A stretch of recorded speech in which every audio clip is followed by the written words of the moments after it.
So, good morning, class. Today we are starting with the topic reactions with the bases. To be demonstrated by the teacher during the preparation of sodium hydroxide solution. Care should be taken that the pellets of sodium hydroxides are handled with a plastic spatula. Spatula क्या होता है? एक plastic का चम्मच जैसा होता है ना, स्पैटुला बोलते हैं उसको केमिस्ट्री में. Prepare a fresh solution of sodium hydroxide in a test tube by dissolving 3 to 4 pellets of it. 3 to 4 pellets of it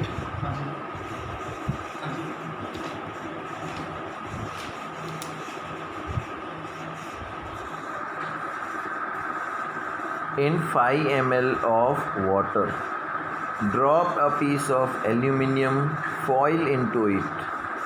Bring the burning matchstick near the mouth of the test tube and observe carefully. अभी हमें क्या करना है कि 5 ml पानी लेना है, उसमें पैलेट्स मतलब छोटी छोटी गोल छर्रे जैसे कंचे जैसे छोटे कंचे जैसे sodium hydroxide NaOH, sodium hydroxide का मतलब NaOH के छोटे पैलेट्स पानी की बूंद में डालने हैं, राइट. और उसके साथ साथ एल्यूमिनियम की फॉइल जो रोटी गर्म रखने के लिए हम यूज़ करते हैं ना घर पे, वो एल्यूमिनियम फॉइल का एक टुकड़ा भी डाल देना है. Then bring the burning matchstick, जली हुई दियासली जिस टेस्ट ट्यूब में हमने डाला है उसके ऊपर रख के देखो क्या होता है, right. What does the pop sound indicate, तो जैसे ही आप दियासली रखोगे तो ऐसे ही आवाज़ आएगी. तो ये पॉप साउंड क्या है? Before the pop sound indicates the presence of hydrogen gas. तो जब आपने सोडियम हाइड्रोक्साइड, अभी देखो केमिस्ट्री समझने की ज़रूरत है तुम्हें थोड़ी सी, ठीक है.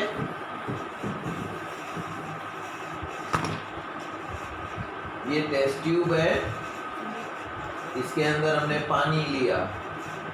पानी का क्या मतलब होता है? H2O, ठीक है. इसके अंदर हमने छोटी पैलेट्स किसकी डाली?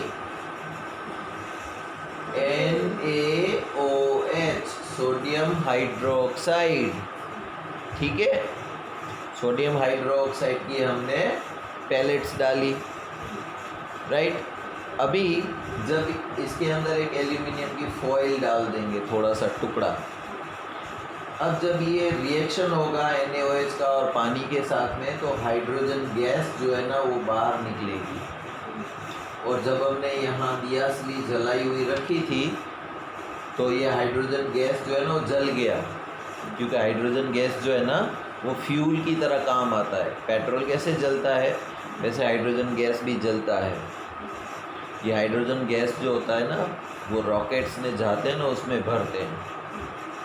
तो जब जली हुई चीज़, अभी पेट्रोल को जलाओगे तो जलेगा ना, तो दियासली जलती है, हाइड्रोजन गैस तो ऊपर उठेगा, तो जैसे हाइड्रोजन गैस ऊपर उठेगा वो भी जलेगा, इसीलिए टॉक आवाज़ आती है, ठीक है. Metals react with sodium hydroxide to produce hydrogen. अभी मेटल कौन है इसमें? Very good. एल्यूमिनियम फॉइल जो हमने डाली वो तो मेटल है. सोडियम हाइड्रोक्साइड तो बेस है NaOH. तो NaOH और एल्यूमिनियम फॉइल जब एक दूसरे से रिएक्शन करेंगे, राइट, तो हाइड्रोजन गैस लिबरेट होगा. Reactions of non metals with the bases are complex. Non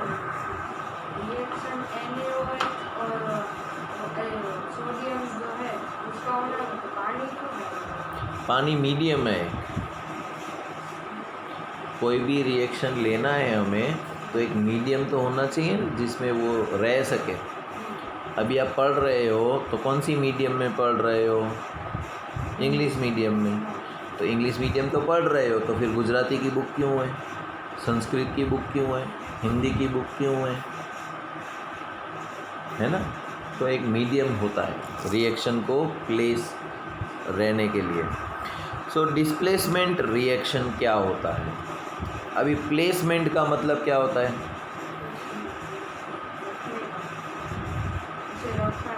हाँ, तो प्लेसमेंट का मतलब होता है कि जाओ तुम उधर बैठ जाओ, तुम उधर बैठ जाओ, तुम उधर बैठ जाओ, ये हो गया प्लेसमेंट। फिर जैसे तुम मस्ती कर रहे हो वहाँ बैठ के, चलो खड़े हो जाओ वहाँ से, जाओ इधर बैठ जाओ, तो मैंने क्या कर दिया? डिस्प्लेसमेंट। तुम्हारी जो जगह थी वहाँ से खड़ा करके दूसरी जगह बैठा दिया मैंने, तो ये हो गया डिस्प्लेसमेंट। अभी रिएक्शन में कैसे होता है डिस्प्लेसमेंट? अभी डिस्प्लेसमेंट रिएक्शन ऐसे होता है,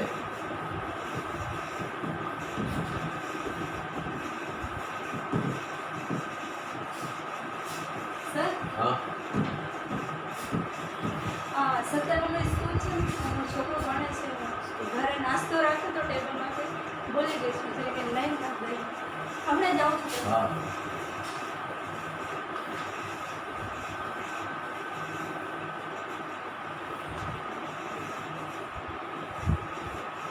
अभी देखो कि ये कोई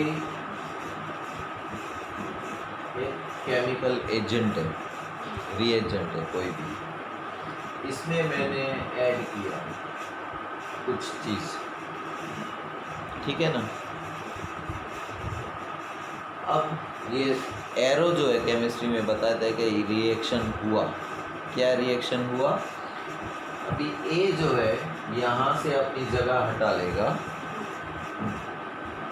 और सी के साथ जुड़ जाएगा, ठीक है, और बी जो है डी के साथ जुड़ जाएगा,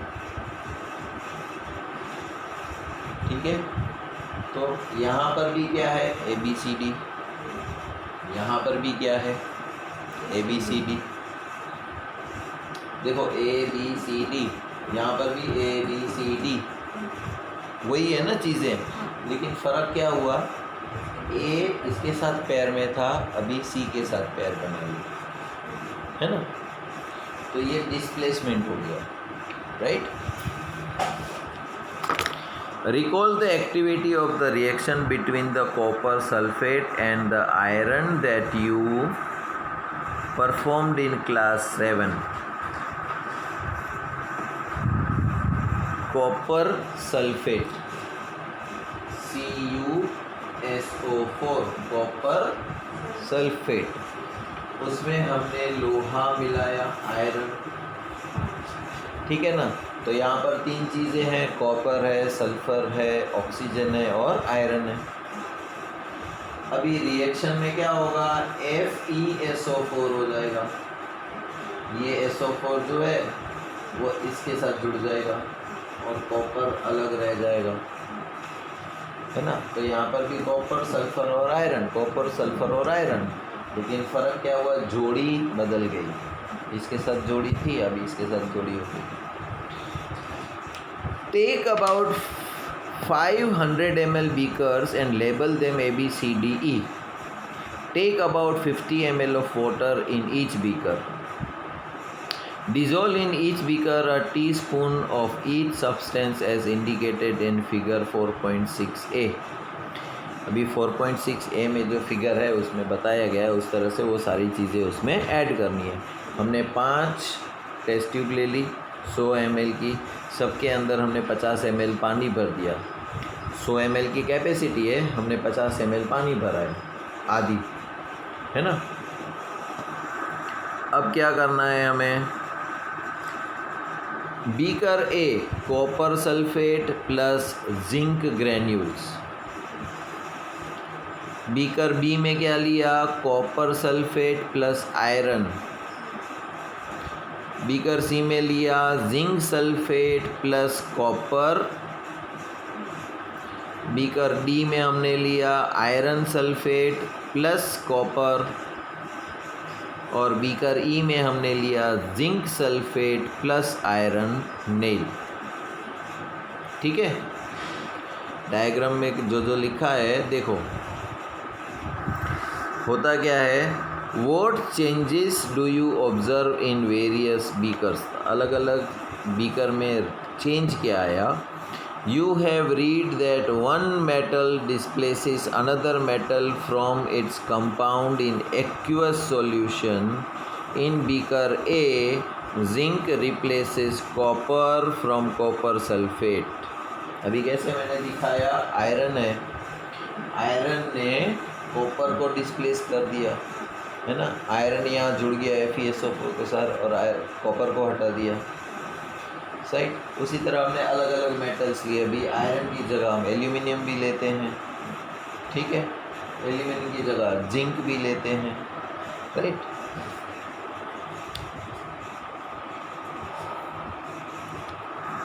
In beaker A, zinc replaces copper from copper sulfate solution. That is why the blue color of the copper sulfate disappears and powdery red mass of copper is deposited at the bottom of the beaker. The reaction can be represented as follows: copper sulfate plus zinc. तो copper sulphate का solution का colour कैसा था, blue colour का था। उसके अंदर हमने जिंक का टुकड़ा डाला तो कॉपर हट गया, उसकी जगह जिंक आ गया, अभी बन गया जिंक सल्फेट। अभी जिंक सल्फेट का तो कोई कलर नहीं होता, कलरलेस होता है, और कॉपर का जो कलर था पाउडर का, वो रेड कलर का पाउडर होता है, वो नीचे बैठ गया, राइट। तो पहले ब्लू कलर का सॉल्यूशन जो था हमारे पास कॉपर सल्फेट का, उसके अंदर हमने जिंक का टुकड़ा डाला जैसे ही, तो ये ब्लू कलर गायब हो गया, पानी जैसा हो गया, और पानी जैसे बीकर में नीचे लाल कलर का पाउडर जमा हो गया। ये लाल कलर जो का पाउडर है वो कॉपर है, ठीक है। So you can write down the reaction taking place in the beaker be in a similar manner. There could have been displacement of zinc by copper in a beaker C and by iron in copper E. Similarly, iron could be displaced by copper in beaker D. Since we do not see any change in beaker C, we can infer that copper is not able to replace the zinc from the zinc. But why? When zinc can replace copper in beaker A, why cannot copper replace zinc in beaker C? अभी देखो, पहले हमने लिया था copper sulphate, उसके अंदर हमने zinc डाला, ठीक है ना, तो जैसे ही जिंक डाला तो कॉपर हट गया। अभी दूसरी सी जो टेस्ट ट्यूब थी हमारे पास, उसमें हमने क्या लिया था, जिंक सल्फेट लिया था, ZnSO4 लिया था, उसमें हमने कॉपर का टुकड़ा डाला, तो कॉपर को सल्फेट के साथ जुड़ के जिंक को छोड़ देना चाहिए ना, लेकिन ऐसा नहीं हुआ। पहले क्या किया था हमने, पहले में क्या किया था, कॉपर सल्फेट था, उसमें हमने जिंक डाला, तो लाल कलर का पाउडर नीचे बैठ गया कॉपर का,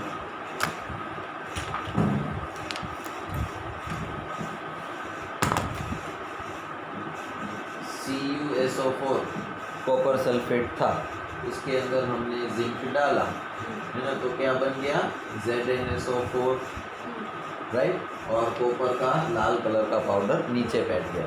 अभी हमने लिया था ZnSO4, जिंक सल्फेट पहले से लिया था, उसके अंदर हमने कॉपर का टुकड़ा डाला, है ना, तो जैसे ये जिंक इसको हटा सकता है, तो ये कॉपर भी इसको हटा सकता था ना, लेकिन ऐसा नहीं हुआ, वो ऐसे का वैसा ही रहा, कुछ फर्क नहीं पड़ा।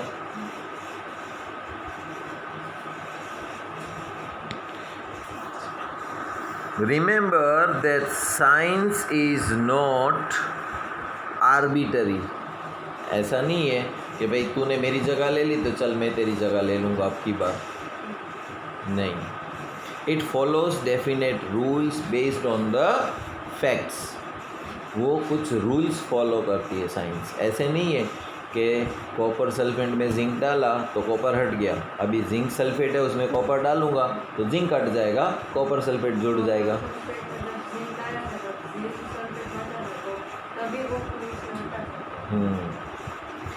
राइट, तो वो आर्बिटरी नहीं है, उसके कुछ रूल्स होते हैं, कायदे होते हैं जो उसको फॉलो करने होते हैं. And the rule here is that zinc is more reactive than copper and iron. अभी जिंक जो था, अभी देखो परीन है, एग्जाम्पल दे रहा हूँ, तुम दोनों बैठे हो, परीन आके बोलेगा ए खड़े हो, तो कोई एक जना खड़ा होके हट जाएगा और वो बैठ जाएगा. क्यों?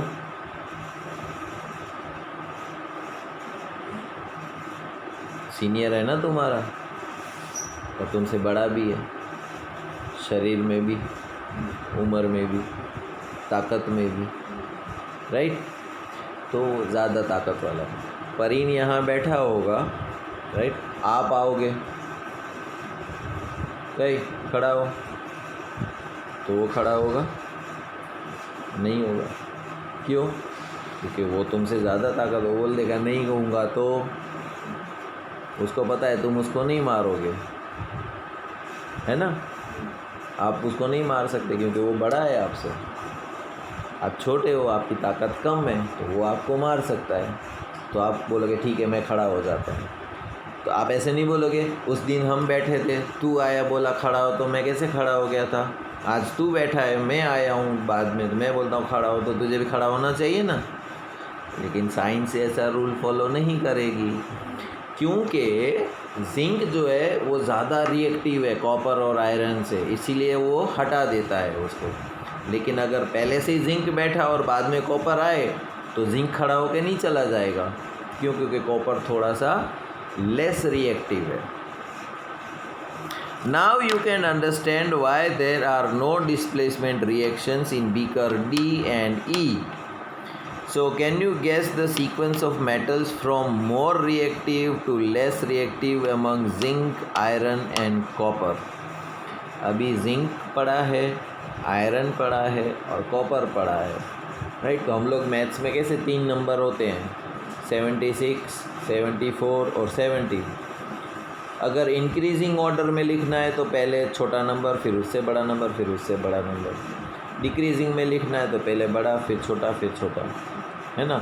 उसी तरह इनकी रिएक्टिविटी है, कौन ज़्यादा रिएक्ट करता है वो पहले, फिर कम रिएक्ट करता है वो बाद में, और सबसे कम रिएक्ट करता है वो.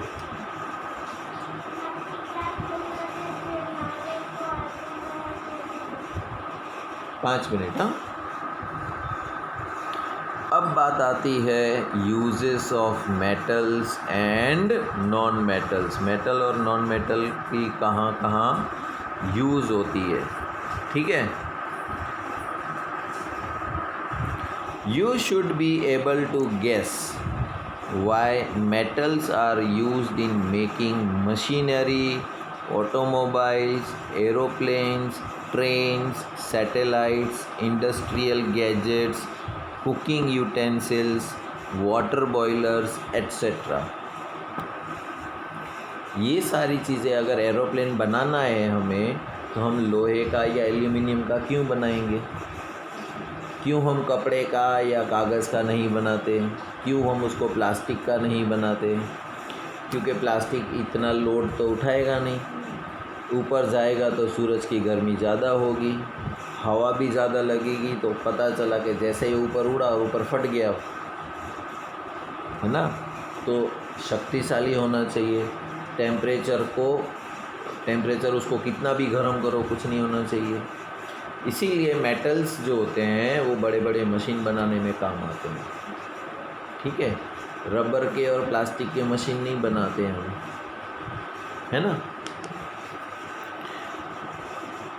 You are also familiar with the uses of non-metals. Here are some interesting ones. We are sure that you will guess them right. Non-metal is essential for our life, which all living beings inhale during breathing. Non-metals used in fertilizers to enhance the growth of the plants. Non-metals जैसे कुछ चीज़ें ज़रूरी है ना, कुछ चीज़ों से हम मेटल से ही बना सकते हैं, राइट. उसी तरह कुछ चीज़ें जो हैं हम नॉन मेटल से ही बना सकते हैं, उसमें हम मेटल यूज़ नहीं कर सकते। ठीक है, तो यहाँ पर कुछ एग्जांपल दिए गए, आपको गैस करना है कौन कौन सा नॉन मेटल यहाँ पर यूज़ हुआ है। So non metal is essential for our life. हमको ज़िंदा रहने के लिए क्या चाहिए? Which all living beings inhale during breathing. जब हम अंदर सांस लेते हैं तब, हाँ। फिर non metal used in fertiliser. तो फर्टिलाइज़र में हम क्या क्या डालते हैं? To enhance the growth of the plants. तो फर्टिलाइज़र में हम ऐसा क्या डालते हैं? मेटल डालते हैं, लोहे के टुकड़े डालते हैं कि नॉन मेटल डालते हैं? Non metal. मेटल तो नहीं होता है उसमें। फर्टिलाइज़र में ज़्यादा से ज़्यादा क्या होता है? NPK, नाइट्रोजन, फॉस्फोरस, सल्फ़र और पोटाशियम। ये सब नॉन मेटल है। तीसरा, non metal used in water purification process. Chlorine की गोलियां डालते हैं, है ना? तो पानी के अंदर क्लोरीन की गोली डालेंगे तो पानी शुद्ध हो जाएगा, राइट। फिर non metals used in the purple coloured solution which is applied on the wounds as an antiseptic. अगर तुम्हें कुछ लग जाता है तो हम वो नॉन मेटल लगाते हैं। क्या लगाते हैं? टिंचर आयोडीन, है ना? ब्लू कलर का सॉल्यूशन लगाते हैं ना, आयोडीन, तो वो नॉन मेटल है। फिर नॉन मेटल यूज्ड इन क्रैकर्स। पटाखों में क्या होता है? तो क्या होता है? नॉन मेटल ही है ना। पटाखों में क्या यूज़ करते हैं हम? पोटाशियम, है ना? So you may add some more uses.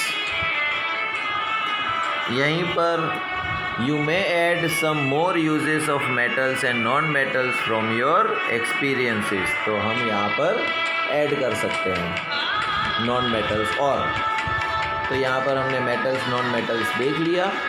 यहाँ पर चैप्टर फिनिश होता है। ठीक है, एक्सरसाइज में आज आपको सेंड कर दूँगा। तो इस सेकेंड यूनिट में आपके 3 चैप्टर आएंगे, 2 ही चैप्टर आएंगे, chapter number 3 and chapter number 4। तो आज चैप्टर नंबर 4 भी हो गया। ठीक है, तब तक के लिए एंड